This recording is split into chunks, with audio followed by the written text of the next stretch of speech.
Maxime à Miami. Petit Rolls Royce culinaire dans la famille. Je suis en mesure d'acheter tout ce que j'ai kiffé avant. Ah putain! Là cette année par exemple je vais m'acheter ma supercar. Il dit que le vlog il va être nul, c'est pas possible, il va être trop bien. Bon les gars, du coup on vient d'arriver à la villa. Je vais vous montrer un petit peu à quoi ça ressemble. Déjà quand on arrive on a une putain de porte énorme. Ce qu'il a lui. Première chambre de bonne à droite, donc là c'est Maxime qui va dormir là. Petit bureau. C'est la seule avec un bureau n'empêche hein. C'est la seule chambre avec un bureau. Ouais mais elle est dans le chier. Envie de quoi? De chier. Deuxième chambre, là c'est une chambre double donc il y aura personne ici. Tac, salle de bain. Elles ont toutes un petit peu le même setup. Tac, grand stable pour tout se bouffer. On arrive là, il y a lui. Hop, du coup, là, on a la chambre de Léo. Donc, pour tous ceux qui savent pas, en fait, Kéo ne s'appelle pas Kéo. Hein. C'est vraiment un mythe qu'il a essayé de créer. Donc, il s'appelle bel et bien Léo. Et donc, ici, on a sa chambre. Il a un petit canapé en plus du lit très stylé. Vue sur la piscine. Dans tous les cas, il y a tout qui peut se fermer. Petite télé sympa. Ouais, je te dis encore une fois, la disposition des chambres, elle est un peu similaire. Grosse salle de bain, 2 éviers. Et puis, il est bien, quoi. Il est bien. Directement, quand on sort, on a vu sur le putain de gros salon énorme. La piscine. Là c'est frigo, congèle, cuisine, on s'en servira sûrement jamais. Des balles, ça sert à quoi les balles? À tirer sur les armes. Et hop là je vais vous montrer ma chambre. Alors Maxime dort dans la chambre là-bas mais il dort aussi là en dessous de l'escalier. On va lui mettre un petit tapis, il kiffe ça en général. On a un deuxième salon au cas où il y a trop de monde, il y a une trop grosse soirée. Une chambre ici qui va pas être utilisée non plus. En vrai on a un peu overkill, on a pris un truc énorme alors qu'on est que 3. Là on continue. On a vu sur l'entrée juste ici, il y a genre un petit balcon, encore un balcon là, chambre de Maxime. En vrai ta chambre je trouve qu'elle est un peu mieux que la mienne. Je sais pas pourquoi j'y rush sur celle là-bas mais... Et surtout sa salle de bain en fait je pense qu'il est la plus grosse de toutes les salles de bain. Il a une baignoire là. Il faut savoir qu'il déteste les bains parce que souvent il se noie donc il a très peur des bains. Et là il y a la putain de douche avec un banc pour être tout seul. Un gars. Et là il y a la cave. On voit rien du tout mais... Mec imagine t'es là à l'année vraiment tu remplis toutes tes fringues. Une dinguerie. Ah, on a pas assez d'argent pour être là l'année malheureusement. Ah, vous aimez bien ou pas la tenue? Petit jogging, petit Jordan 5 off-white. Moi j'aime bien. Hop, directement quand on arrive, on a un petit piano ici. C'est genre là on arrive des escaliers, petit piano.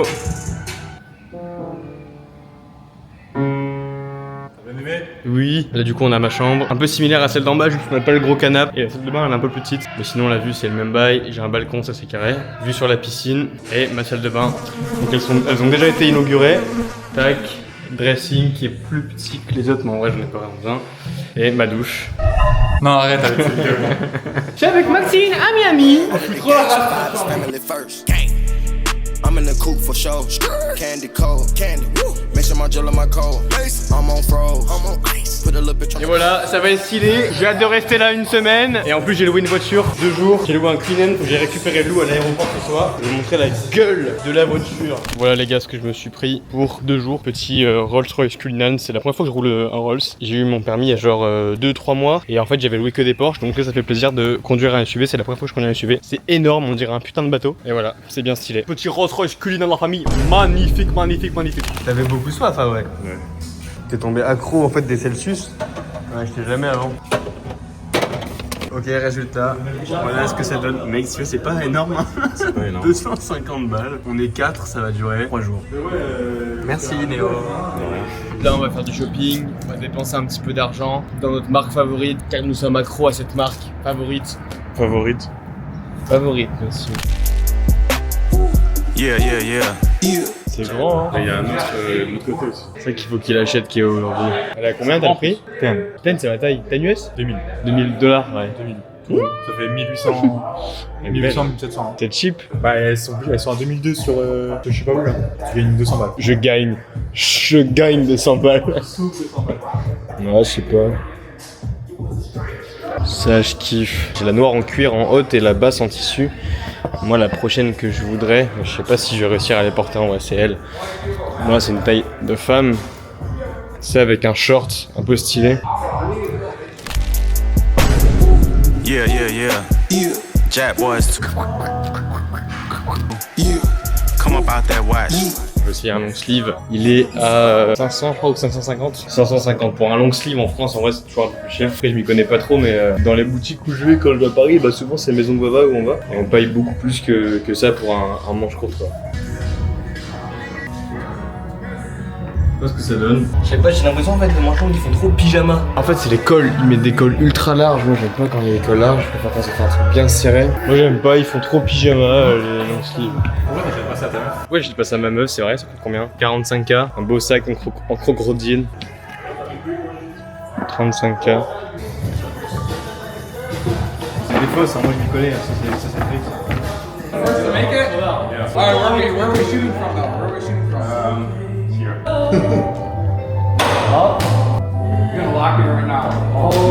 Ça va prendre 5 heures.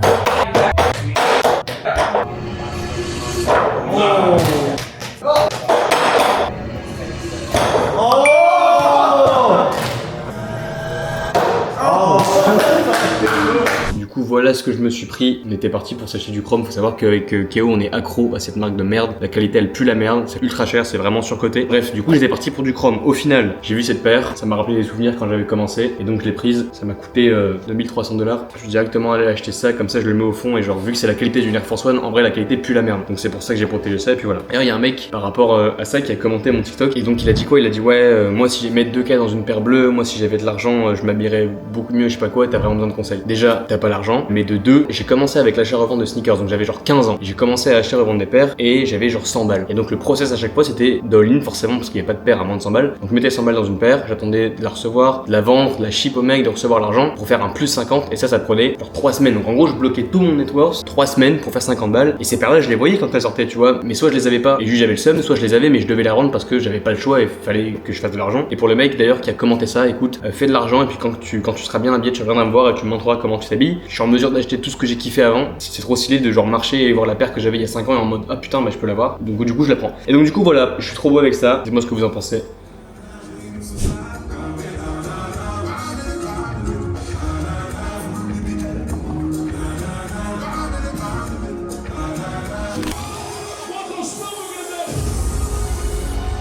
Hey, girl, get the cake up. Rest up, rest up, rest up. Money on the floor. Du coup pour le contexte, on a mis 3200 balles dans une partie de bowling et je vais tout rentabiliser au casino là maintenant. C'est la thune qui était normalement pour ma mère. J'avais un compte Revolut qui s'appelait maman. Il y avait 700 balles dessus, j'ai pris ça. Première main, 50 $.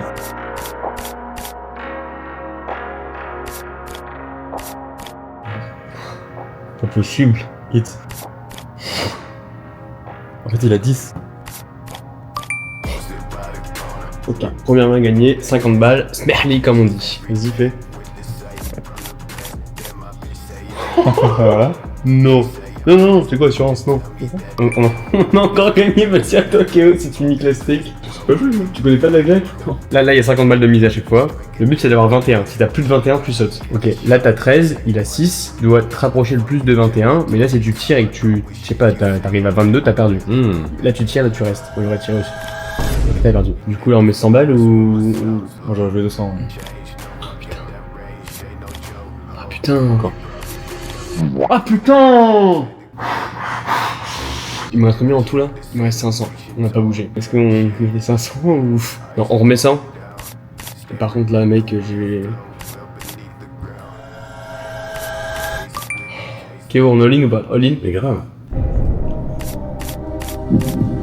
Oh putain non. Reste.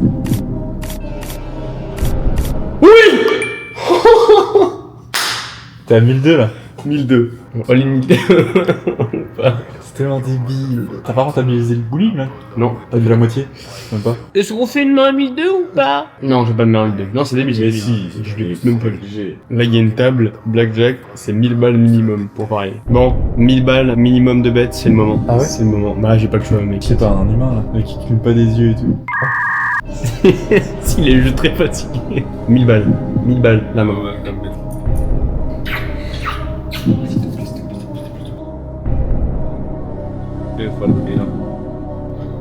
15. C'est chiant. Hein. Je reste. Je reste. Il a triché.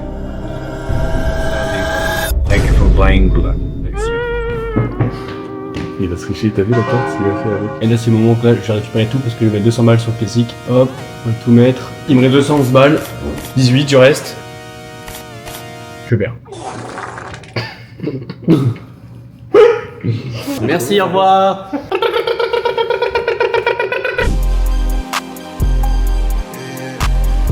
Je vais zoomer sur les SDF. Oh my god, bro. Oh, hell no, man. What the fuck? C'est quoi le deal avec le ballon? On a un try chacun pour faire un hooper, toi? C'est quoi un hooper? First try. Oh putain! Yup.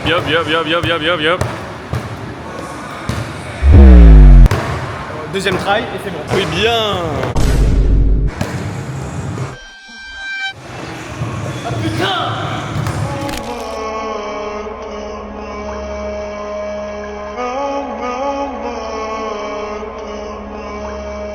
Tu mets presque mes poids à moi là. C'est un peu la honte. Quoi? Pourquoi j'ai quoi? Pour voir laquelle je préfère. Et là, je suis en train de construire des grosses gougouttes. Bon, là, j'ai testé cette machine. C'est genre élévation latérale, mais en mode supervisé, tu vois. And I come back. Niggas tryna flex. Tell me that I'm Le convoi, les gars, magnifique. Cullinan. Bon, il est un peu dégueulasse vu qu'il est mat, mais incroyable. Par contre, c'est énorme à conduire sur un bateau. Et aujourd'hui, on prend le Urus.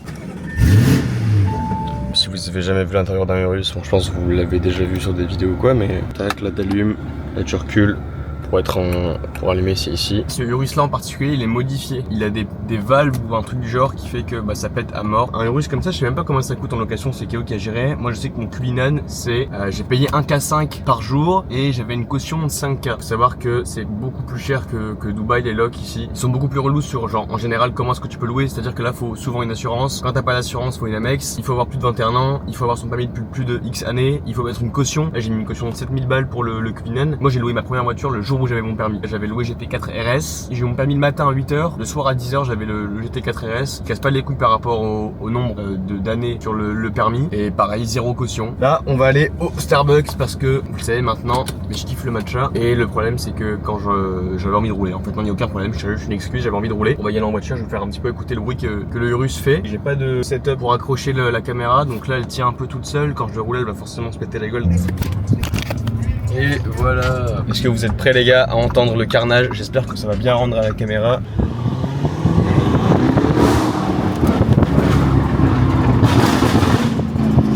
Je vous avais pas menti les gars. En vrai il est tellement plus agréable à rouler. Le Cullinan il est tellement gros, c'est un bateau le bail. T'as l'impression que tu prends toute la file déjà quand tu conduis. Bon les gars, le match est récupéré. Regardez-moi cette chose incroyable. À tous ceux qui disent que c'est gay, oui c'est gay. Un pain au chocolat d'ailleurs, ils appellent ça comment ici? Un croissant au chocolat. Vous en pensez quoi la team? Il est bien ou pas le vlog? J'ai fait un TikTok les gars, allez voir, petite pub. Je fais un petit TikTok là où je parle en bien du moteur du Urus, ça va dire voilà. Allez streamer ça à team. Je suis en train de faire le gros cassos depuis tout à l'heure. Je vais que le faire péter le moteur comme un casse-couille. Attention, cassos dans pas longtemps.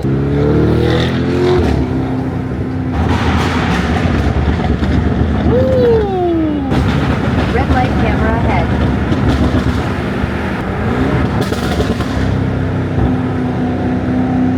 Bon allez la team, on arrête. J'ai des cernes de baiser les gars, j'ai passé la nuit à grind Clash Royale. J'ai eu les 9000 trophées déjà depuis 2 jours et là je suis en train de grind la ranked. Je vais vous montrer un petit peu où j'en suis parce que c'est très intéressant. Regardez, là je suis bientôt grand champion. Juste au-dessus il y a ça et ensuite c'est fini. J'ai encore un peu de taf les gars, mais là je tryhard bien. Mais bon bref, j'étais en train de repenser à un truc. Je sais que j'en parle pas beaucoup mais j'avais testé le dropshipping et ça fait sens en fait maintenant et je pense que je comprends pourquoi est-ce que j'ai pas réussi parce que j'ai pris la formation de Yomi et je me souviens qu'au tout début il y a un module mindset. C'est là où il nous dit de prendre une douche froide et tout. Je pense qu'il y en a beaucoup qui ont vu la formation et je comprenais pas juste ce truc de mindset et je comprenais pas l'importance que ça avait alors que maintenant je me rends compte que quand je conseille des potes, quand j'ai des potes qui veulent commencer quelque chose, pas forcément le business, mais j'ai un pote qui veut faire une marque de vêtements par exemple, je parle à mort de l'état d'esprit et je pense que c'est l'étape numéro 1 et à chaque fois j'essaye de faire comprendre à mes potes qu'il y a une version 2 qui existe où ils ratent jamais, où ils sont libres, peu importe comment est-ce que tu vois la liberté parce qu'il y en a ça va être avec, je sais pas, les supercars ou les Rolex, on s'en fout en fait de comment est-ce que tu vois la liberté, ça peut être en voyageant, ça peut être en faisant des dons, peu importe, pour avoir une tranquillité d'esprit qui est énorme, il faut être riche en fait, t'as pas le choix d'avoir de l'argent et peu importe ce que tu veux faire, encore une fois je me répète, moi j'ai pas de montre, il y a une raison, c'est juste que je m'en branle et que j'ai pas envie d'acheter de montre parce parce que c'est juste pas moi, alors que je pourrais acheter une Rolex et tu sais, faire genre sur les réseaux ou Nike ou peu importe, juste je kiffe pas les montres. Mais ouais, l'état d'esprit, le mindset, en fait, je pense que c'est l'étape numéro 1. Je pars du principe qu'il faut avoir un shift mental, qu'il faut avoir ce que j'appelle un déclic mental avant d'entreprendre quoi que ce soit. Et peu importe le business, le seul obstacle que t'as pour devenir la meilleure version de toi-même, et bah y a que toi en fait. T'as beau te masturber sur des vidéos motivation, t'avances pas vraiment. Et je pense que pour provoquer ce déclic, tu peux regarder des vidéos, c'est la bonne chose. Et j'espère que mon discours va être assez pertinent pour éventuellement commencer à donner ce déclic, ce shift mental qui est ultra important. En vrai, ça sonne bateau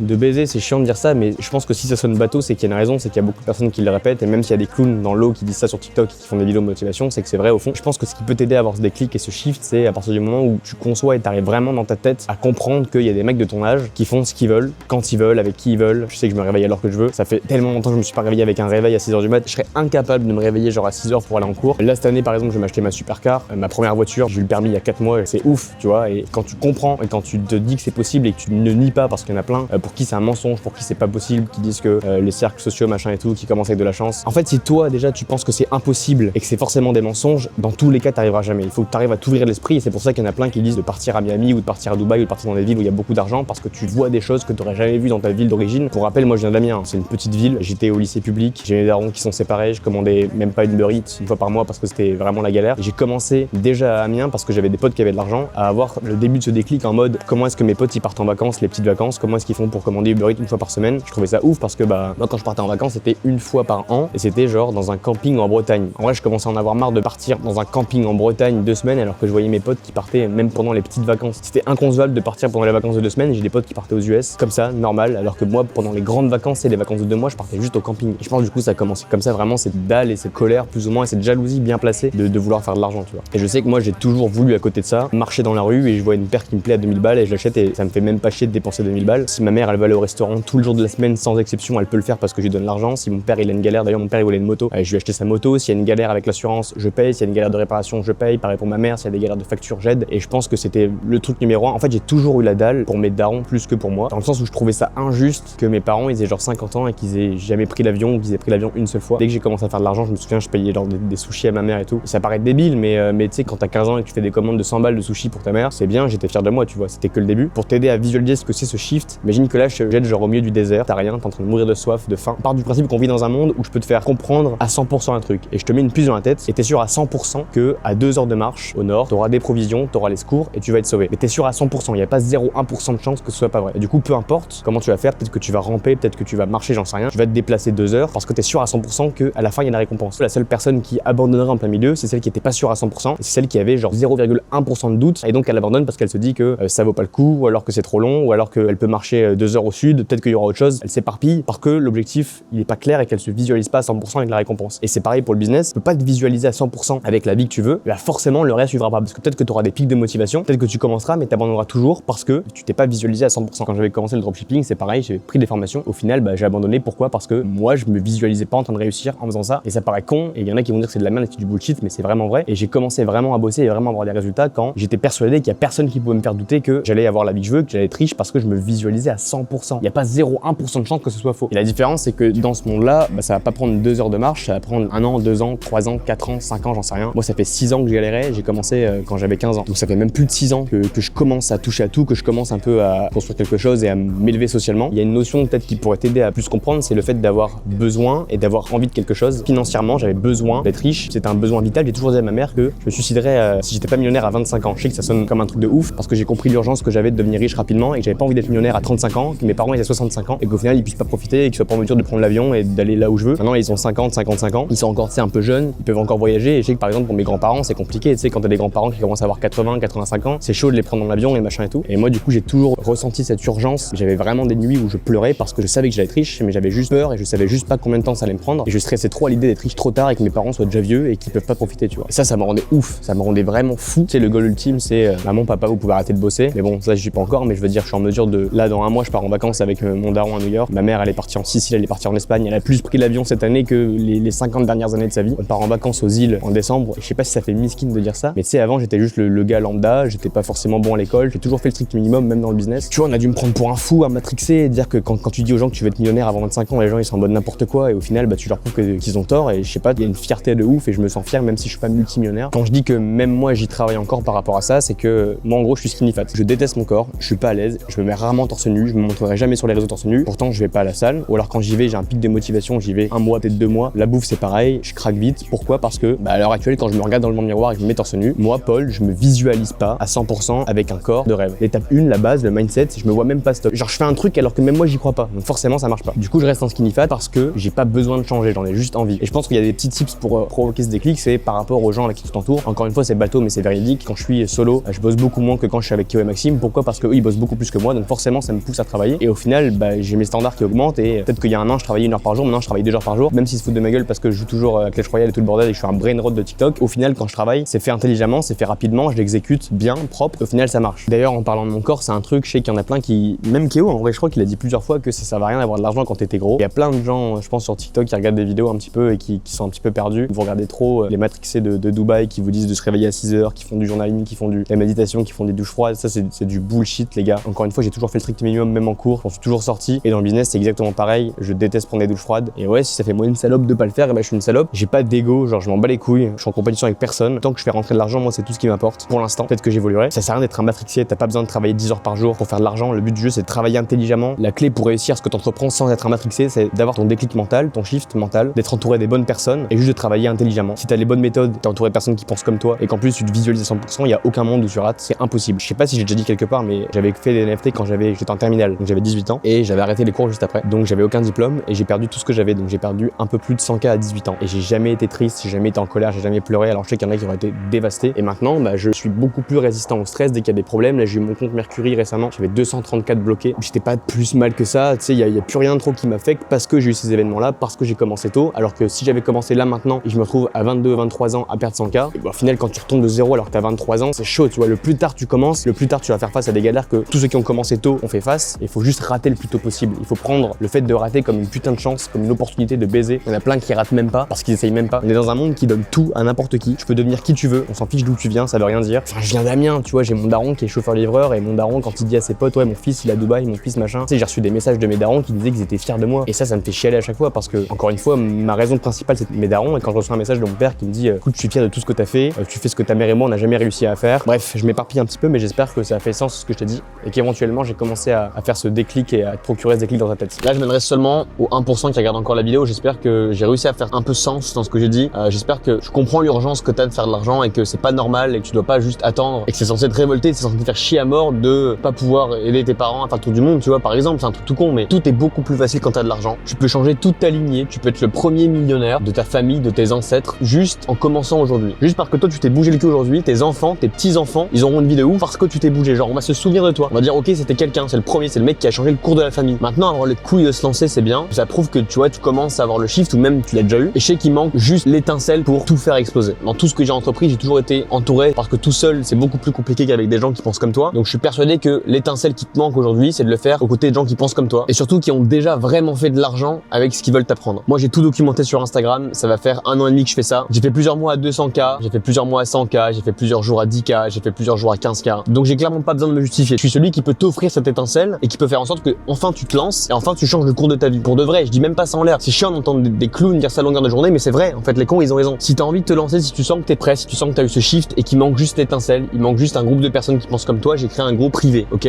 C'est limité. Je trie manuellement. Même si t'as l'argent, je vais pas forcément t'accepter. Je vais regarder, je vais voir. Est-ce que je peux t'aider? Est-ce que t'es pas con parce que j'ai vraiment pas envie de deal avec des mecs qui sont débiles? Si tu sens que t'es prêt, si tu sens que t'es pas trop teubé et que t'as envie de te lancer, qu'il manque que ça, je peux postuler juste en dessous. C'est le premier lien en description. Il y a une vidéo gratuite. Tu la regardes, ça dure 10 minutes. Si t'as pas 10 minutes à m'accorder, alors quitte déjà cette vidéo, ça sert à rien d'aller sur le lien. Là, je parle vraiment à ceux qui sont déter et qui veulent se lancer. Et une fois que t'as fini, tu remplis le formulaire juste en dessous de la vidéo. Tu verras, tout est expliqué. C'est super simple. Je le rappelle, je trie manuellement. Si t'es sélectionné, il y a un membre de mon équipe qui va te contacter. D'ailleurs, petit exclu pour la vidéo YouTube, les 12 premiers sélectionnés, c'est moi qui vais faire l'appel, donc pas un membre de mon équipe. Les 12 premiers, ce sera un appel one-on-one avec moi d'1 heure. Donc si ça c'est pas une assez grosse étincelle, je sais pas ce qu'il te faut. Pour les endormis, continuez de regarder mon contenu. Je sais pas combien il y aura de vues sur cette vidéo, peu importe. Mais du coup, on se retrouve pour la prochaine vidéo. Pour les autres, on se retrouve à l'intérieur du groupe. Allez, ciao.